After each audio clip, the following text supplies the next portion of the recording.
Ya, assalamualaikum warahmatullahi wabarakatuh. Waalaikumsalam warahmatullahi wabarakatuh.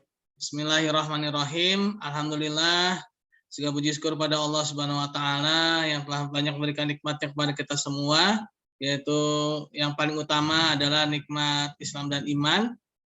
Salawat dan salam kepada Nabi Muhammad SAW, karena beliau adalah manusia terbaik ya di muka bumi ini, manusia yang telah mengajarkan kita jalan kebaikan, manusia yang telah memberikan kita membedakan ya antara yang hak dan yang batil. Oke, pada siang hari ini yang cuaca di sini mendung ya, saya wallahualam di tempat Pak Haji Muhammad Bahrul, apakah mendung juga di sini? Qadarullah ini langit sangat gelap ya, dengan petir yang banyak juga ya, lumayan ya. Oke, mudah-mudahan kita diberikan kelancaran ya dalam kegiatan hari ini. Oke, pada kali ini kita akan membahas buku yang mana salah satu penulisnya itu adalah Bapak Dr. Haji Muhammad Bahrul Ilmi ya, yaitu buku Metode Penelitian Ekonomi Islam ya. Nah, buku ini memang sebentar lagi akan di-launching ya Pak, sebentar lagi akan di-launching dalam proses percetakan ya, proses percetakan.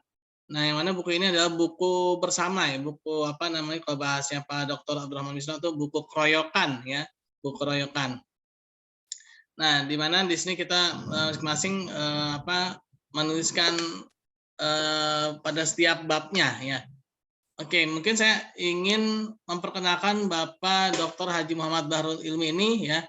Beliau sudah mengirimkan ininya, biodata dirinya ya. Bismillahirrahmanirrahim, semoga bisa terbuka. Oke, sudah terlihat ya. Nah, ya alhamdulillah lancar. Nah, ini adalah sedikit dari kurikulum vitae beliau ya, dari biodata diri beliau, yaitu Bapak Haji Muhammad Bahrul Ilmi, yang mana beliau mengenyam pendidikan S3 ya dari program studi Doktor Hukum Islam Universitas Islam Indonesia di UII ya, Yogyakarta, tahun 2020 kemarin ya Pak, lulus ya. Lalu sarjana S2 ya, beliau dari program Magister Ilmu Hukum bidang kajian utama hukum Islam di Universitas Islam Indonesia UII Yogyakarta tahun 1998. Lalu beliau program sarjana S1 Fakultas Syariah jurusan Peradilan Agama di Universitas Islam Indonesia UII Yogyakarta tahun 1995. Adapun beliau sekarang ya, pekerjaan beliau adalah dosen pada program sarjana ya dan program pasca sarjana atau S2 di Institut Agama Islam Nahdlatul Ulama Kebumen ya Pak, dari tahun 1998 sampai dengan sekarang. Nah, ini adalah profil singkat beliau ya. Oh, ternyata saya agak. Nah, profil singkat beliau ya mengenai siapa Bapak Dr. Muhammad Bahrul Ilmi ini. Oke, Bapak Dr. Muhammad Bahrul Ilmi mungkin boleh sedikit menjelaskan ya. Saya mau di. Nah.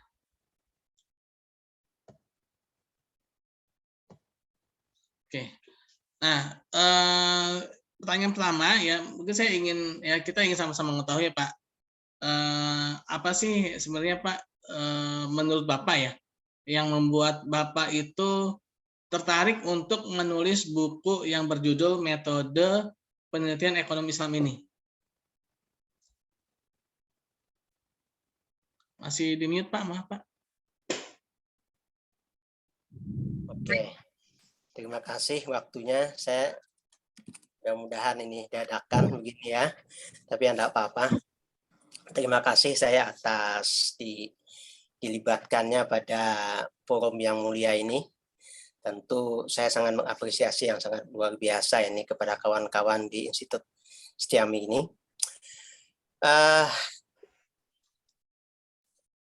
Saya kira begini, persoalan ekonomi Islam ini kan belakangan dia mulai menampakkan bentuknya ya. selama ini kita sebagai masyarakat Muslim di Indonesia itu lumayan lama kita terabaikan dengan persoalan-persoalan ekonomi ini. Makanya saya juga disertasi saya kemarin itu berbicara tentang politik hukum pengelolaan zakat. Dan itu juga bukunya diterbitkan. Langsung diterbitkan oleh UII. Buku saya itu. Jadi karena zakat itu juga persoalan ekonomi, persoalan filantropi Islam juga. Jadi persoalan ekonomi ini ternyata ini persoalan yang sangat mendasar ya bagi kehidupan manusia itu. Karena begini, ketika masyarakat itu dia termakan barang yang tidak halal dan tidak baik gitu ya, atau halalan wa thayyiban yang disyaratkan oleh Allah itu dalam Al-Qur'an, maka ibadahnya pun juga tidak akan bagus gitu. Jadi saya melihat bahwa ekonomi itu yang mendasari ibadah gitu sebenarnya. Nah, cuman selama ini memang diabaikan oleh orang lebih asik berbicara tentang persoalan pikir-pikir ibadah gitu ya. Nah, sehingga masyarakat kita kemiskinannya bukan berkurang, malah menambah gitu ya. Nah, ini kan persoalan ekonomi yang tidak tergarap selama ini. Maka ekonomi ini juga belakangan alhamdulillah ya setelah kondisi sudah semakin membagus, kemudian pemerintah juga mulai membuka peluang yang luar biasa. Persoalan zakat juga sekarang ini insya Allah dalam waktu dekat ini akan ada perubahan revisi undang-undang zakat lagi yang ketiga kali. Kemudian undang-undang wakaf juga barangkali nanti juga akan menyusul itu. Karena memang secara politik hukum bahwa negara itu ketika sudah mulai nampak ada geliat menguntungkan, negara pasti akan ikut andil terlibat, akan mengambil alih. Ya. Nah, begitu juga dengan keberhasilan dompet duafa dan sebagainya, itu juga menggambarkan bahwa filantropi Islam itu dan berkaitan dengan ekonomi yang lain itu menjadi hal yang penting. Kemudian negara juga terlibat lebih jauh. Nah, belakangan bagaimana juga persoalan wakaf itu mulai pingin dikonekkan atau dihubung-hubungkan dengan persoalan saham, persoalan zakat, dan persoalan-persoalan yang lainnya. Meskipun juga persoalan ekonomi perbankan Islam ya, apakah bank atau non-bank ini sudah lama sebenarnya menggeliat sejak tahun 90-an ya, sejak di akhir zaman Pak Harto gitu ya. Tetapi ini kan perkembangannya memang satu sisi sudah menggembirakan ya, tapi sisi lain masih banyak hal yang perlu kita angkat gitu ya, kita hidupkan. Artinya begini, praktek keuangan atau praktek ekonomi itu mesti harus sesuai dengan teori, mesti harus sesuai dengan kaidah-kaidah ilmu gitu. Paling tidak kaidah-kaidah fikih yang berlaku. Nah, maka ketika saya diajak untuk ikut ambil bagian dalam menulis buku metodologi penelitian Islam ini, ekonomi Islam ya. Kemudian saya diminta untuk menulis filsafat metode penelitian ekonomi Islam. Maka saya mencoba untuk menggambarkan bagaimana bahwa sebuah disiplin ilmu itu memang harus secara komprehensif dan holistik ya. Dia memerlukan ilmu-ilmu yang lain. Kita tidak bisa lagi ilmu agama yang ansih itu tidak bisa juga. Kita harus menguasai ilmu ekonomi, ilmu fiskal, begitu juga ilmu-ilmu yang berkaitan dengan kehidupan masyarakat ya. Disinilah yang disebut dengan interdisipliner ya, interkoneksi dengan berbagai hal keilmuan. Nah, maka ketika berkaitan dengan ilmu pengetahuan yang terkait dengan ekonomi gitu ya, atau hukum ekonomi sekaligus ilmu ekonomi Islam, itu pasti kita akan merujuk kepada fikih muamalah. Nah, fikih muamalah yang klasik ini kan juga sebagian sudah mulai ditinggalkan juga sebenarnya. Kemudian muncullah etika keilmuan yang terbaru ini, bahwa fikih muamalah itu kan sebenarnya itu sudah ada atau orang mengatakan muamalah atau hubungan manusia dengan manusia dalam memenuhi kebutuhannya itu sudah ada sebelum zaman Rasulullah, sudah ada. Hanya saja pada masa itu kan kita ditinggalkan oleh, setelah Nabi Isa itu kan ditinggalkan kurang lebih 500 tahun ya setelah masa Rasulullah, kemudian diutus kembali. Nah, pada masa itu kemudian terjadi banyak penyimpangan kembali. Nah, kemudian Rasulullah ketika hadir, beliau tidak melakukan revolusi terhadap fikih muamalah itu atau persoalan-persoalan muamalah, tetapi beliau memperbaiki kemudian terutama misalnya persoalan riba itu, kemudian karena itu membahayakan bagi kehidupan umat manusia. Nah, kemudian Allah menentukan mengharamkan riba. Kemudian berkaitan dengan persoalan etika ekonomi yang lain-lainnya. Nah, jadi Rasulullah itu lebih banyak mendandani akhlaknya, akhlak perekonomian gitu ya. Kan beliau diutus untuk menyempurnakan akhlak ya, akhlak yang mulia. Jadi akhlak itu kan berkaitan dengan manusia, Meskipun itu juga berkaitan juga nanti akhlak dengan Allah juga gitu ya. Jadi ketika orang sudah berakhlak dengan manusia, maka kehidupannya akan bersih, dan dengan Allah pun juga dia akan semakin mudah gitu ya. Nah, itulah yang kemudian fikih muamalah yang kita kenal selama ini, itu kalau kita melihat kepada fikih-fikih klasik, itu kan dia lebih banyak berkaitan dengan hak-hak kebendaan ya, atau masalah mengenai kebendaan, hak-hak dan kewajiban, serta penyelesaian persengketaan itu. Nah, belakangan fikih muamalah ini kan dia harus menyesuaikan dengan berbagai persoalan ekonomi yang berkembang ya. Ekonomi yang berkembang.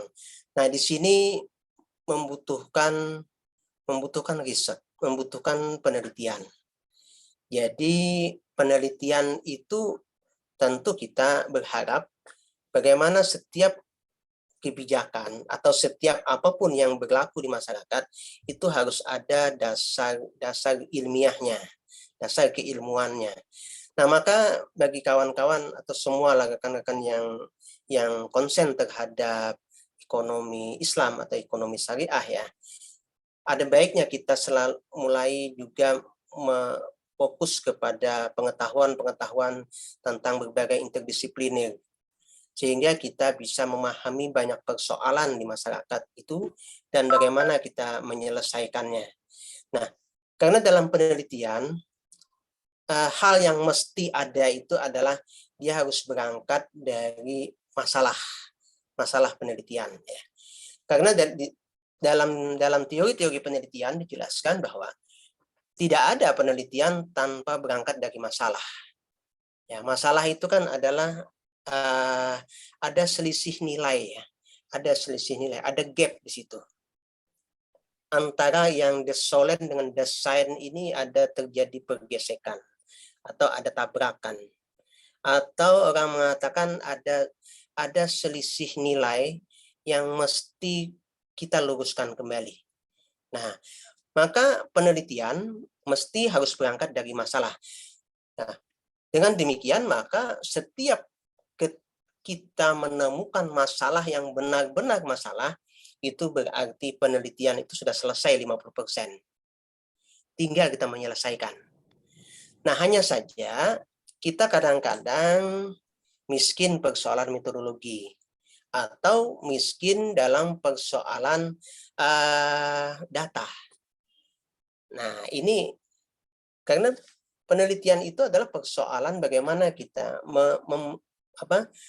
memahami data yang berkembang, dan memahami data itu bagaimana data itu bisa kita pahami, kita kalau dia kualitatif lalu diberi pemaknaan, kalau kuantitatif maka kita akan bisa mengatakan bahwa di situ kita membutuhkan penjelasan. Karena baik kualitatif maupun kuantitatif, karena di dalam kan ada Bu Gemala juga membahas bagaimana penelitian kualitatif, kuantitatif, dan mixed atau penggabungan antara keduanya itu juga kita butuhkan di dalam penelitian itu. Hanya saja memang kalau penelitian yang sangat sederhana itu minimal kita menguasai satu metodologi dulu atau satu persoalan dulu. Jadi kualitatif dan kuantitatif itu sebenarnya adalah nama data. Jadi ketika datanya itu adalah data kualitatif, maka dia membutuhkan cara kerja kualitatif. Ketika data itu menunjukkan data yang menunjukkan angka-angka, maka kita membutuhkan metodologi yang penghitungan, yaitu bisa statistik atau yang lain-lainnya. Ya. Nah, itulah makanya untuk mixed pun juga kita harus menguasai dulu kedua-duanya. Tidak bisa juga. Jadi meneliti itu perlu yang kecil-kecil dulu. Tentu saja kita harus berangkat dari filsafat ilmu ya. Artinya ontologinya gitu ya. Kemudian epistemologinya, kemudian aksiologinya. Nah, biasanya kalau untuk penelitian-penelitian yang pemula kan lebih banyak berbicara ontologi ya. Artinya apa? Hanya sekedar mengungkap saja.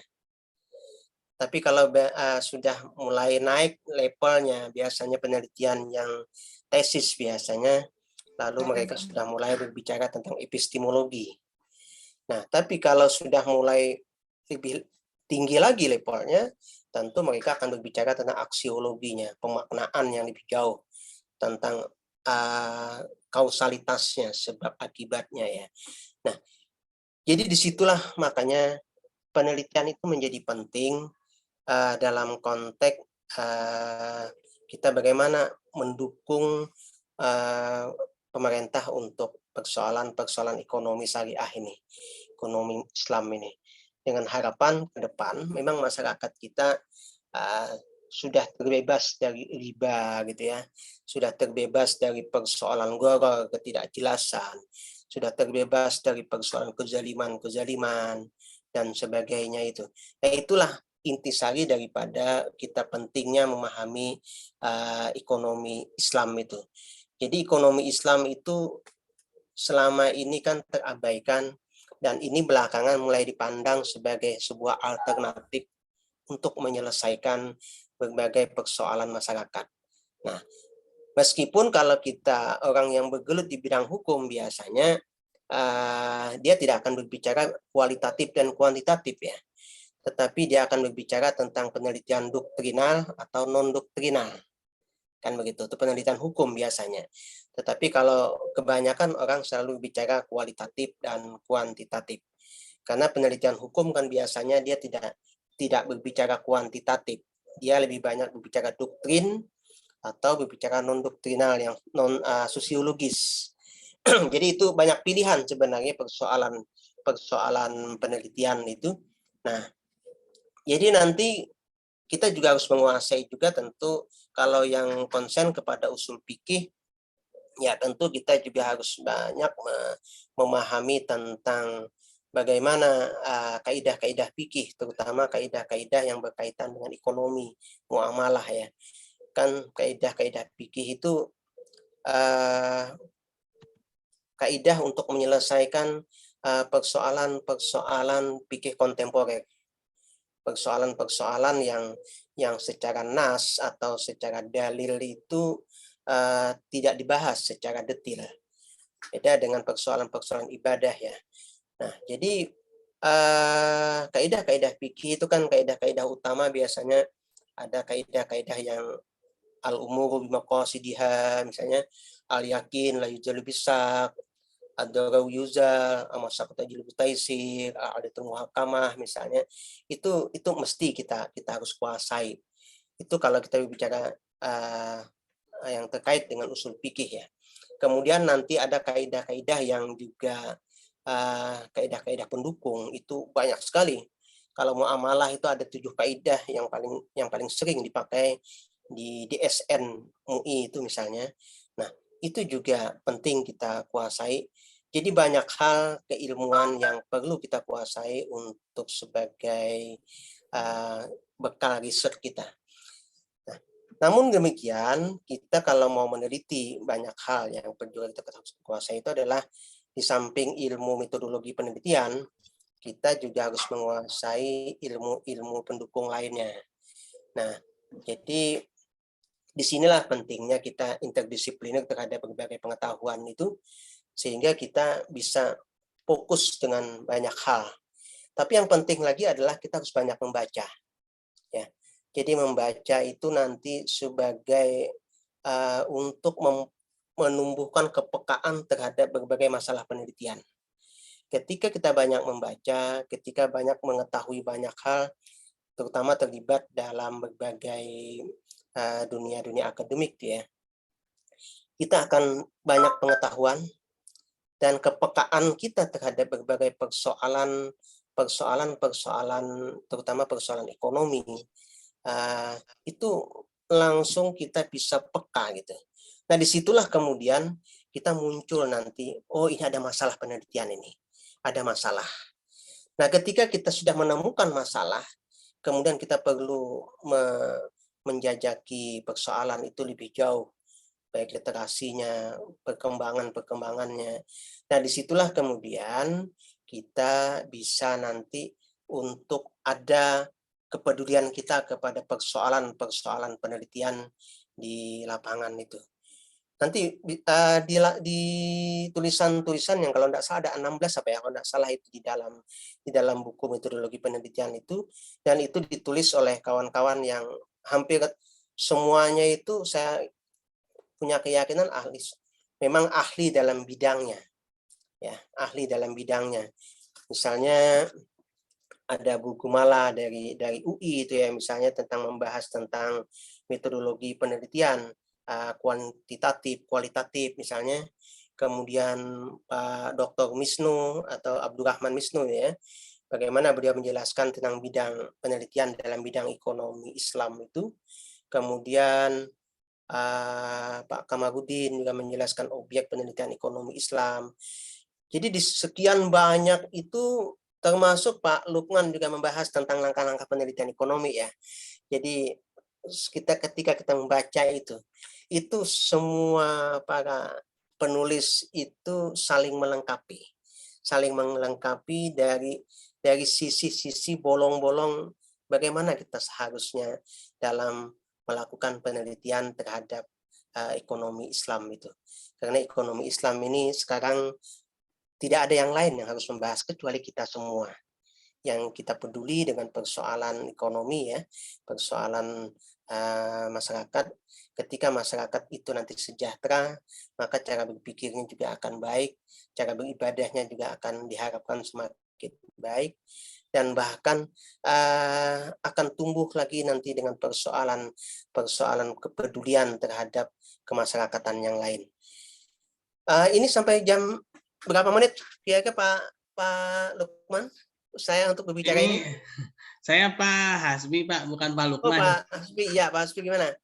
Ya, gini Pak, kita maksimal sampai jam 2:15 maksimal ya.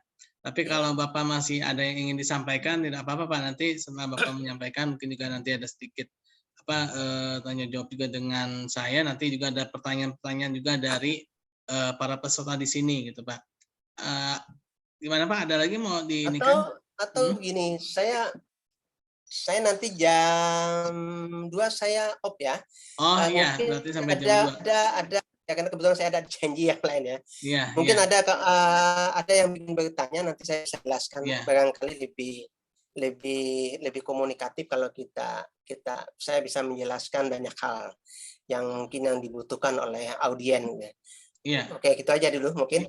Terima kasih. Pak, siap. Ya, silakan Pak Hasbi.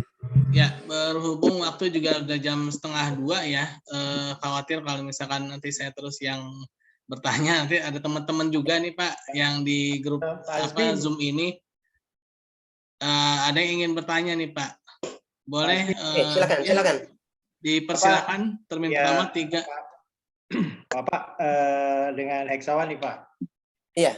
Ya, Bapak ini menarik ya Pak, karena mungkin karena di kampus kami ini kan basisnya adalah administrasi ya Pak, administrasi. Jadi kita ini administrasi bisnis, publik, perpajakan, kemudian manajemen. Manajemennya ada logistik, manajemen komunikasi gitu ya, dan pariwisata. Nah, kalau dari sisi penelitian kita biasanya ya model-model penelitian umum ya Pak. Jadi yang kita pakai ya kuantitatif kualitatif sama gitu. Nah, yang yang ingin kami ketahui ya Pak, mungkin ini sesuatu yang baru.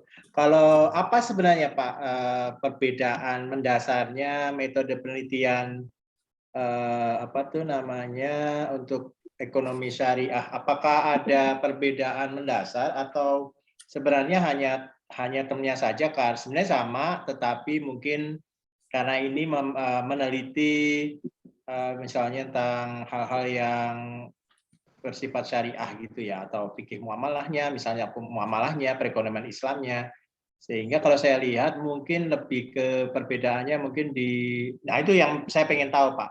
Kalau di kita kan di bab 2 itu ada tinjauan literatur tuh Pak. Biasanya ya tentang administrasi atau tentang perekonomian ya manajemen gitu. Apakah kalau di penelitian syariah ini itu di situ dihubungkan dengan nas-nas dari hadis atau dari Al-Quran atau hadis, baru kemudian dikembangkan dengan yang mau dibahas itu, seperti itu atau bagaimana Pak? Intinya sebenarnya apa Pak yang membedakan dengan metode penelitian yang umum yang kita ada di kampus kita?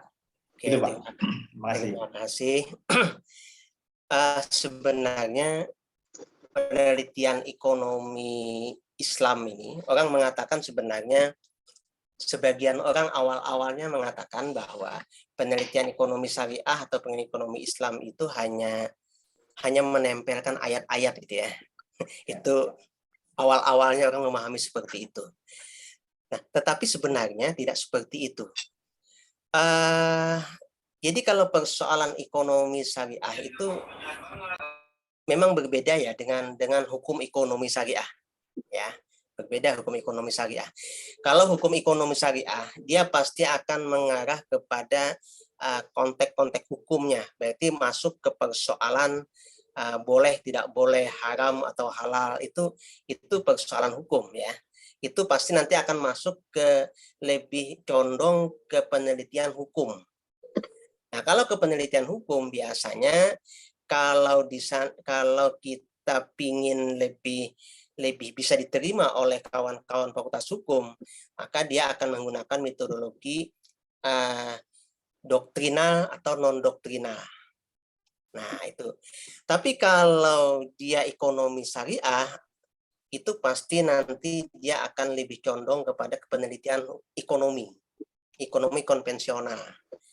Nah, maka ketika penelitian ekonomi konvensional, karena ekonomi ini kan juga adalah penelitian sosial ya, maka dia pasti akan banyak mengarah kepada penelitian yang bersifat kualitatif dan kuantitatif, atau mixed atau penggabungan antara keduanya.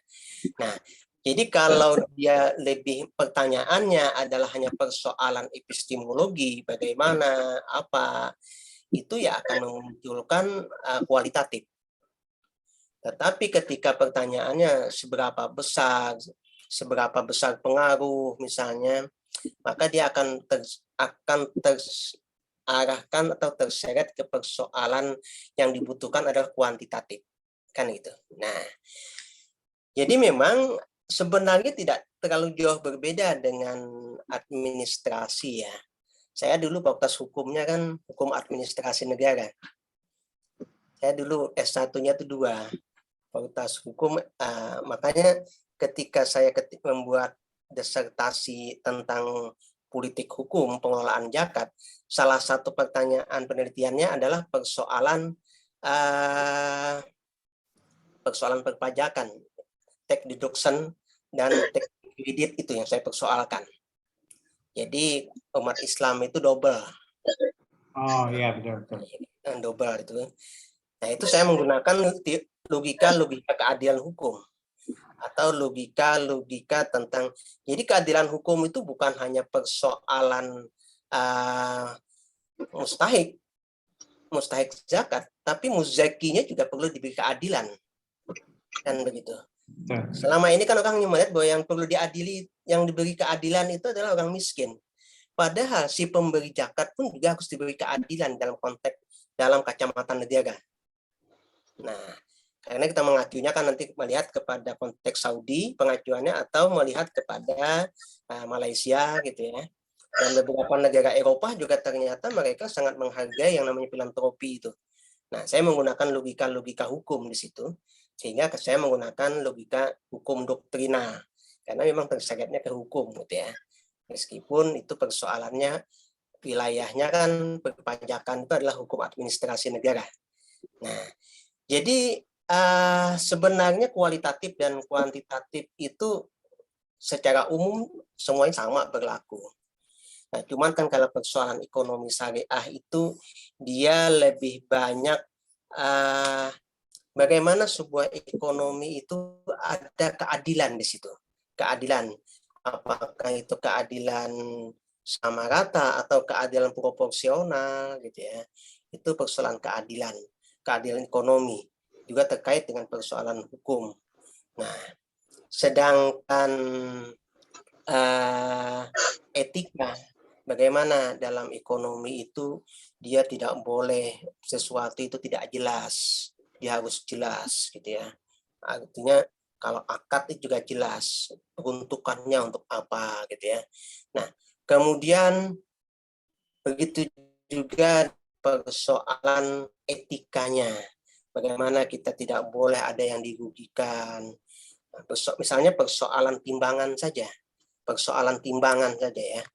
Ketika ada riset, misalnya terakhir ini mahasiswa saya riset anak ekonomi syariah itu, jadi dia bagaimana meriset di pasar itu tentang pemahaman pedagang terhadap timbangan saja. Jadi mereka ternyata hampir rata-rata pedagang itu mereka tidak peduli dengan persoalan timbangan. Bahkan ada misalnya timbangan itu batunya itu dengan kubis. Ketika ditanyakan, loh kok kubis? Ini 1 kilo, Mas. Tapi kan jangan lupa kubis itu semakin kering, semakin menyusut di situ. Nah, ini juga sebenarnya kalau ditarik ke persoalan administrasi negara ya, administrasi pemerintah lalai sebenarnya dalam mengawasi perdagangan. Mestinya negara setiap hari itu mengawasi perdagangan itu persoalan timbangan itu. Ketika timbangan itu tidak benar, jangan lupa bahwa si penjual itu kemakan hak pembeli. Dan ini kan persoalan hak dan kewajiban nih. Ketika dia kemakan hak si pembeli, ini kan persoalan hukum terkait nanti. Berarti dia kemakan barang yang tidak baik dan dia agak sulit nanti untuk mendapatkan keberkahan, untuk mendapatkan terkabulnya doa kan. Nah, tapi di sisi lain pemerintah seharusnya mereka sudah setiap hari mengambil retribusi, mengambil pajak dari pedagang-pedagang itu, tetapi mereka tidak melakukan pengawasan itu. Siapa yang punya pengawasan? Itu kan negara seharusnya. Nah, ini meskipun itu sangat administratif ya sifatnya negara itu, tetapi negara punya kewajiban. Nah, itu juga persoalan ekonomi yang kita bisa teliti dengan menggunakan metodologi kualitatif ya. Jadi kualitatif ini bagaimana dia memberikan pemaknaan. Kalau kuantitatif itu kan dia bagaimana dia memberikan penjelasan. Makanya kualitatif itu lebih banyak dia filsafatnya itu naturalisme, sedangkan kuantitatif itu kan filsafatnya biasanya positivisme dia. Nah, dan kuantitatif biasanya dia membutuhkan responden, sedangkan kualitatif biasanya membutuhkan informan. Nah, ini persoalan jenis kelamin saja.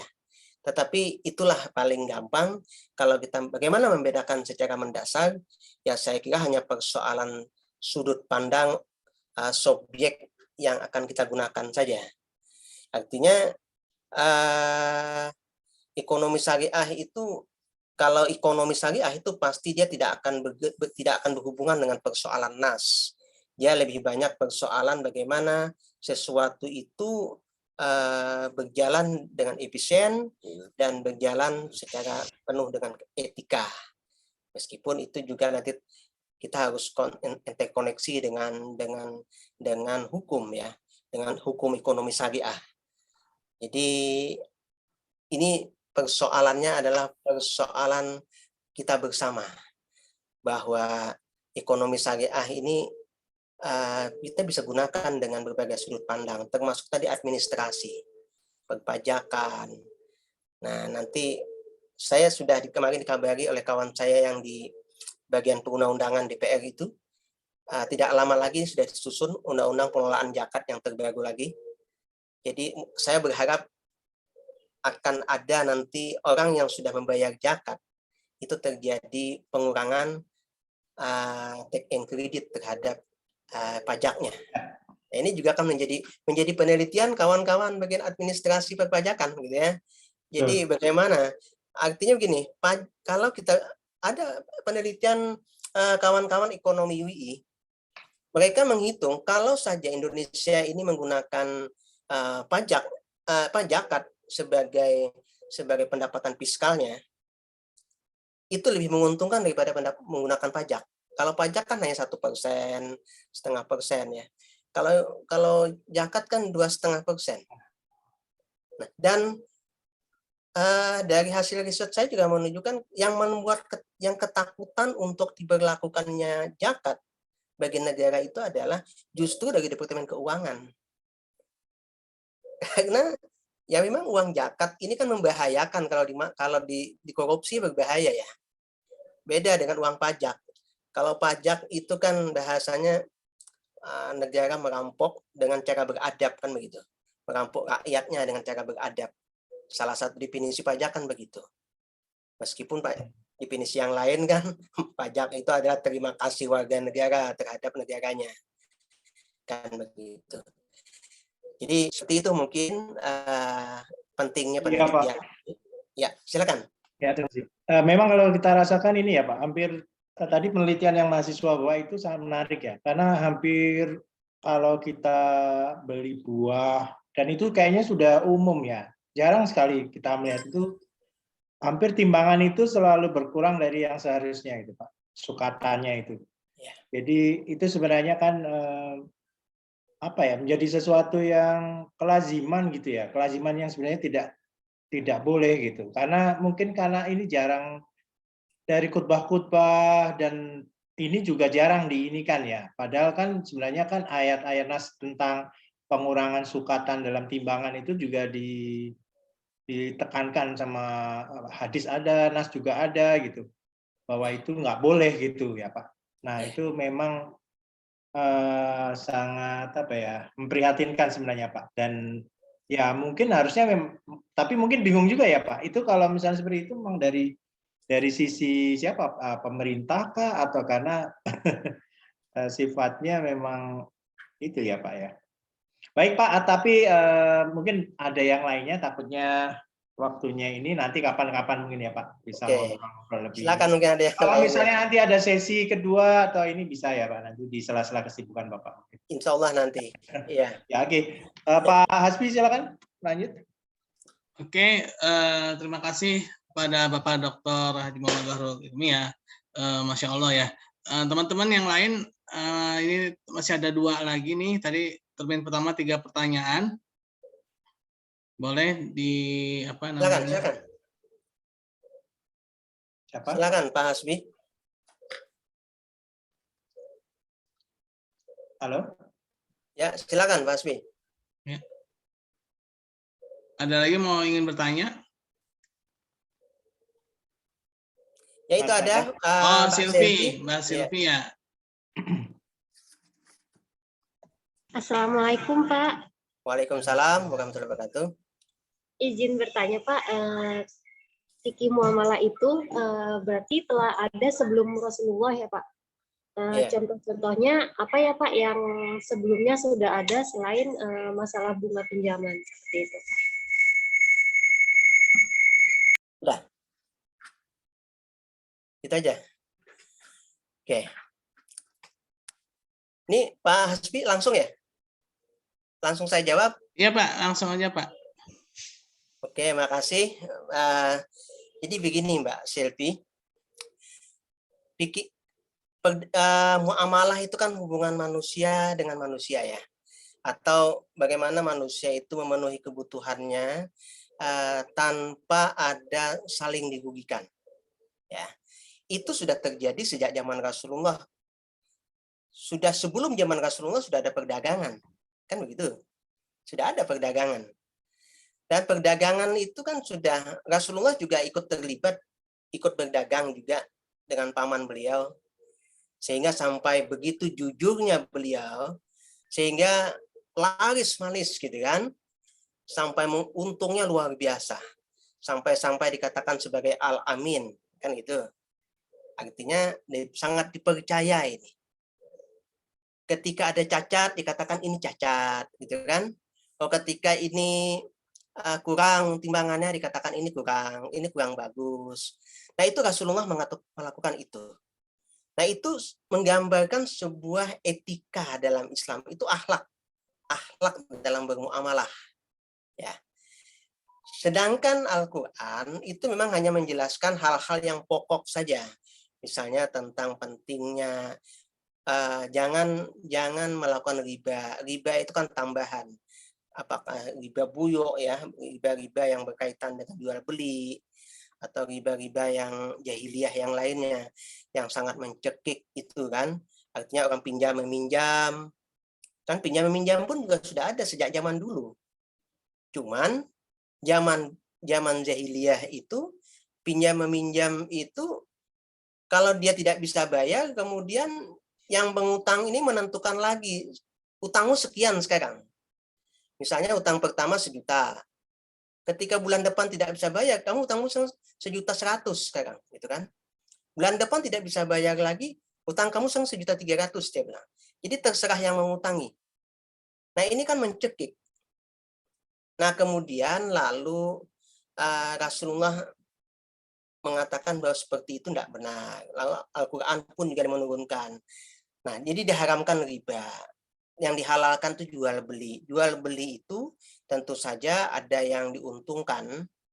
Artinya diuntungkan yang satu mendapatkan barang, yang satu mendapatkan selisih harga yang diinginkan. Nah, itu disebut dengan muamalah. Kalau fikih muamalah itu kan pemahaman terhadap bagaimana bermuamalah itu. Nah, maka tadi kalau ditanyakan kenapa Umar bin Khattab mengatakan kalau ingin berdagang di pasar Madinah, maka dia harus memahami tentang bagaimana bermuamalah, kan begitu. Nah, ungkapan Umar bin Khattab itu menggambarkan jadi beramal itu, berdagang itu kan beramal. Itu harus berdasarkan ilmu gitu ya. Jadi ada ilmunya dulu supaya karena memang ilmu itulah yang menuntun amal. Nah, saya kira kenapa timbangan-timbangan orang banyak bang? Itu karena dia tidak paham. Dia tidak paham halal haram. Dia tidak paham bagaimana orang kecewanya ketika yang dijuali itu kemudian ternyata barangnya kurang dari yang ditentukan. Kita akadnya misalnya 1 kilo, ternyata tidak 1 kilo.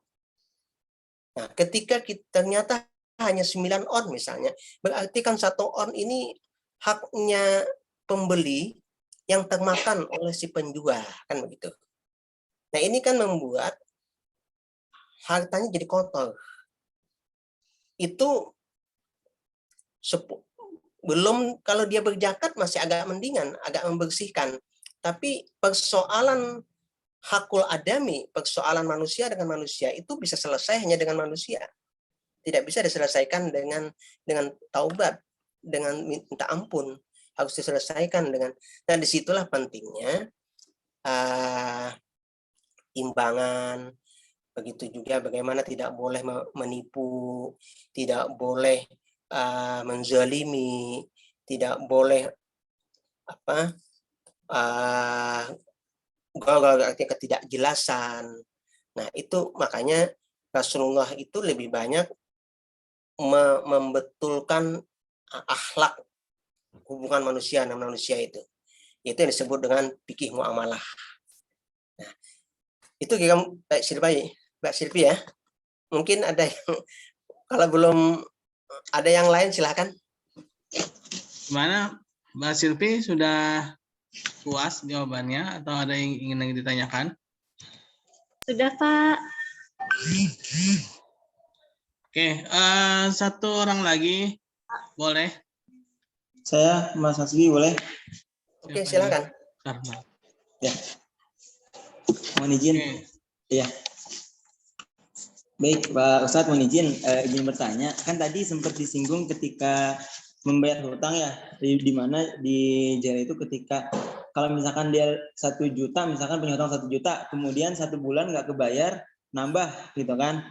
Nah, gimana kalau misalkan akadnya itu ketika mau berhutang, misalkan saya mau berhutang 1 juta, saya mau memberikan hutang 1 juta, tapi kalau misalkan kamu bayarnya lebih dari 1 bulan atau 2 bulan, hutangnya bayarnya 1.200.000. Kalau misalkan kamu mau bayarnya 3 bulan, 1.500.000 misalkan. Nah, apakah itu diperbolehkan, Ustaz? Ya. Terima kasih.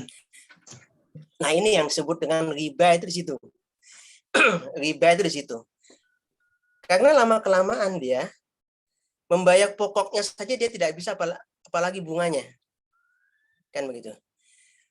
Kan utang piutang itu intinya itu kan ta'awun ya, tolong menolong aslinya. Memang yang paling bagus itu kalau kita utang misalnya 1 juta. Misalnya Mas Hasbi, saya tolong diutangin 1 juta. Nanti 1 bulan saya akan bayar. Yang benar itu ya 1 bulan berikutnya saya bayar 1 juta. Tapi kan saya yang utang ini kan juga punya rasa. Oh ya, saya kan dipinjami ya, saya oke lah. Saya bayarin 1.100.000 misalnya. Tapi 100 itu bukan karena Mas Hasbi yang minta, tapi karena saya yang memberi sedekah saya. Nah, kalau seperti itu enggak, itu benar. Yang tidak benar itu kan kalau Mas Hasbi, ini saya pinjamin 1 juta, nanti sebulan depan dibayar 1.100.000. Nah, itu namanya bunga 100 itu. Yang 100 itu bunga. Nah, jadi yang benar itu adalah kita saja yang pinjam yang tahu diri.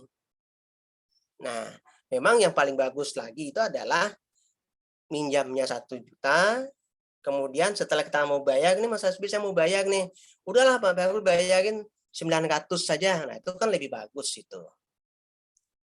Tapi kan yang benar itu kan saya bayar 1 juta, karena utangnya 1 juta. Kan ta'awun, tolong menolong. Nah, kalau misalnya nanti saya tidak bisa bayar 1 bulan yang saya janjikan, Mas Hasbi bilang, oh enggak apa-apa, ya nanti kalau ada duit saja. Kan begitu, sebagai orang Islam kan begitu, saling tolong menolongnya. Tapi kan saya yang utang, itu sudah harus mengerti, oh ya saya harus tahu diri juga. Yalah nanti saya bayari 1.200.000 lah. 200-nya itu bukan bunga, tapi saya hanya memberi saja ucapan terima kasih saya. Itu enggak apa-apa. Itu pun kalau Mas Hasbi juga mau menerima. Kalau tidak mau menerima ya juga udah enggak apa-apa. Udah saya 1 juta aja nih. Saya kan utangnya 1 juta. Masa saya dikasih 1.200.000? Enggak lah. 200-nya enggak usah. Nah, itu bagus juga gitu kan. Nah, Islam itu seperti itu mengajarkan kita. Jadi bagaimana orang itu, kita ini kan tidak semua berkecukupan. Kadang-kadang ada masanya kurang, maka butuh bantuan yang lain. Pak, maaf Pak, nggak ada suaranya Pak. Di sini sudah terbuka kok, tidak on mute ini. Ya, saya jelas kok, jelas. Oke. Mungkin sinyal mungkin ya. Nah, jadi begitu. Itulah Islam menghendaki Jadi kita itu hidup itu saling tolong menolong. Nah, cuman kan kita ini kan sekarang ini sudah terjebak dengan kondisi konvensional. Segala-galanya kan kapitalis, segala-galanya diperhitungkan. Nah, maka di dalam ekonomi Islam, ekonomi syariah ya, ekonomi syariah misalnya di BMT itu nanti ada akad tersendiri. Apakah akad-akadnya banyak sekali ya. Nah, di situ ada tambahan-tambahan administrasi dan sebagainya. Tapi di situ ada akadnya. Ada keikhlasan di situ. Nah, meskipun sebagian orang mengatakan itu tidak Islami juga. Nah, tergantung kita bagaimana kita memandangnya. Kan begitu. Tetapi setidak-tidaknya sekarang itu sudah jauh lebih bagus daripada tidak jelas. Akad itu kan memperjelas sesuatu. Ya, akad itu kan pertemuan kehendak. Ada sebuah ungkapan, ada kabil tuh di situ. Ada penerimaan gitu ya. Nah, itu kira-kira barangkali Mas Samil. Jadi memang hati-hatilah kita terhadap ekonomi keuangan yang itu akan berdampak kepada makanan dan minuman kita. Gitu ya. Karena Allah itu berbicara makan dan minum itu tidak kurang dari 62 kali. Selalu berbicara tentang halalan wa thayyiban. Ya. Jadi halal tidak cukup, harus baik. Baik juga tidak cukup, harus halal, seperti mata uang ya. Dua sisi mata uang. Nah, maka kita dalam bermuamalah, dalam berekonomi itu bagaimana kita mendapatkan harta yang halal dan baik, itu yang penting. Nah, itulah yang kita membutuhkan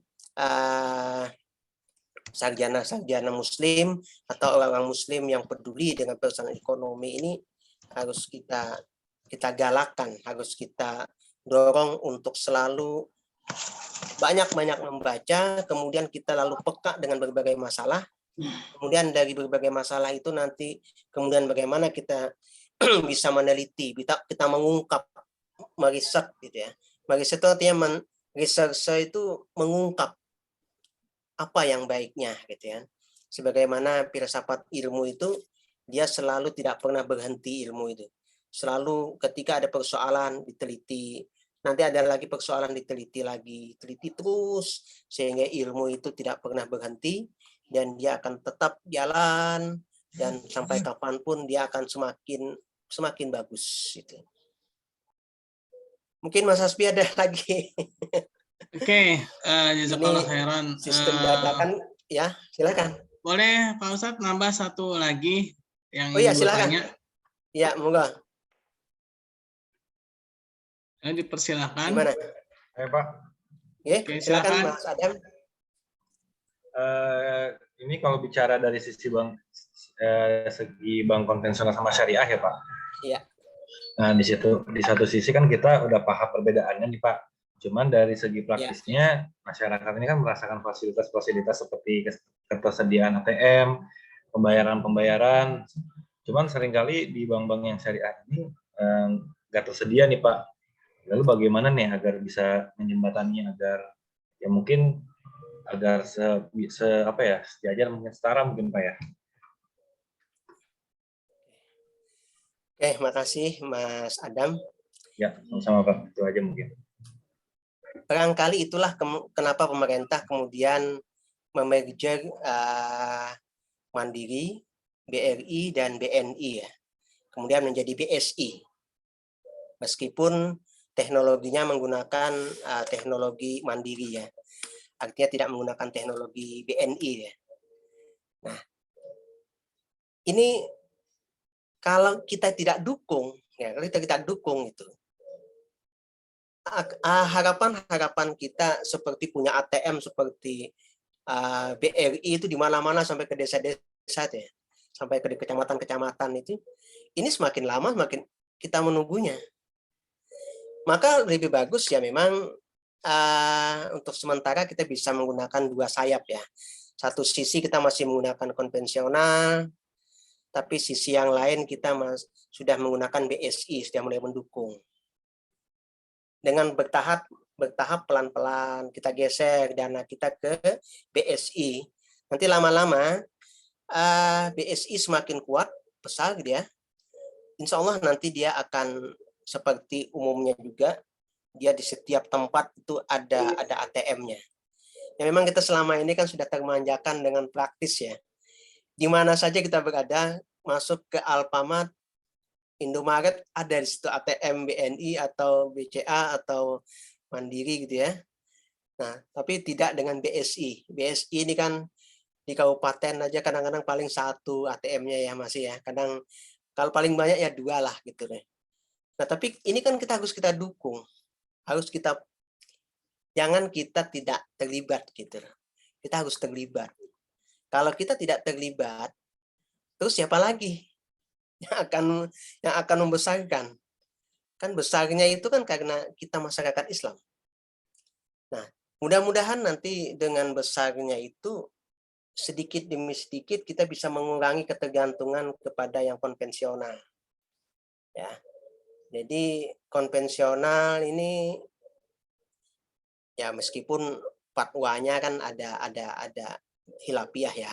Ada yang mengatakan haram, ada yang tidak ya. Tapi kita tidak bicara itu ya.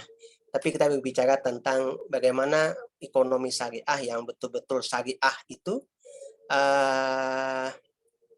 sedikit demi sedikit kita jalan. Karena kalau kita jalan, itu akan sampai. Tapi kalau kita tidak jalan, kita tidak akan pernah sampai. Kan begitu. Jadi jalan itu penting.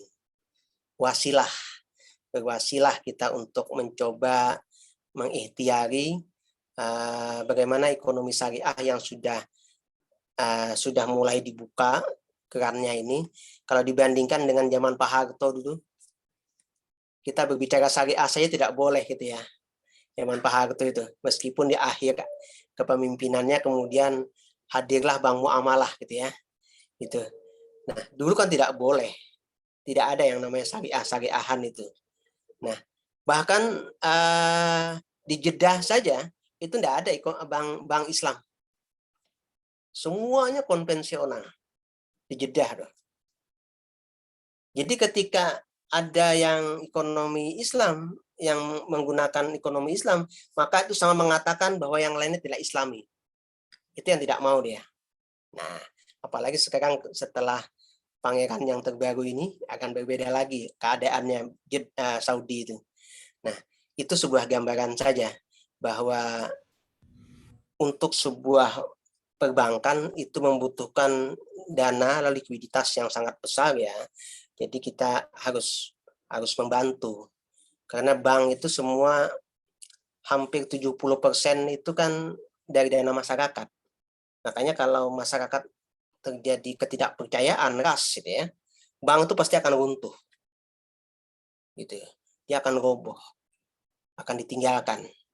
Nah, maka BSI yang penggabungan dari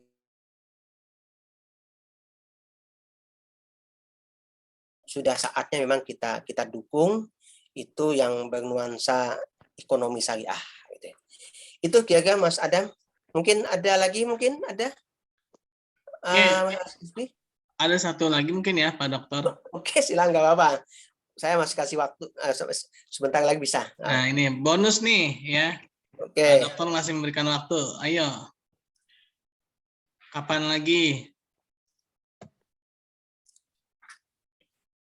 Ada lagi yang lain?